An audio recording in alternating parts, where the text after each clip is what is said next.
कल्पना करा, एका नागिणीच्या अंड्यातून सर्प नव्हे तर साक्षात नारायणाचा अवतार जन्माला येतो. हा चमत्कार कसा घडला आणि त्या दिव्य बालकाने पुढे वटसिद्ध नागनाथ म्हणून संपूर्ण विश्वात कशी कीर्ती मिळवली? चला जाणून घेऊया ही अद्भुत कथा.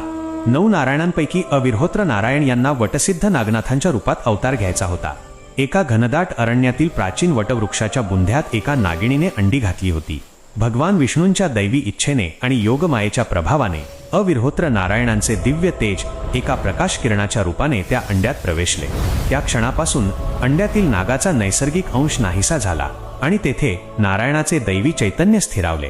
काळ पूर्ण झाल्यावर ते अंडे फुटले, पण त्यातून नागाचे पिल्लू नव्हे तर एक तेजस्वी सुंदर मानवी बालक प्रकट झाले. हा अद्भुत अयोनिज जन्म पाहून संपूर्ण सृष्टीच विस्मित झाली. वटवृक्षाच्या मुळाशी नागिणीच्या अंड्यातून जन्मलेले हे दिव्य बालक पुढे वटसिद्ध नागनाथ म्हणून संपूर्ण विश्वात पूजनीय झाले. अशा प्रकारे नारायणाच्या दैवी अंशातून झालेल्या या अलौकिक अवताराने नवनाथ संप्रदायाला एक महान सिद्ध योगी प्राप्त झाला. ही कथा आपल्याला सांगते की ईश्वराचा संकल्प असेल तर जन्माची प्रत्येक मर्यादा ओलांडूनही दिव्य चमत्कार घडू शकतो.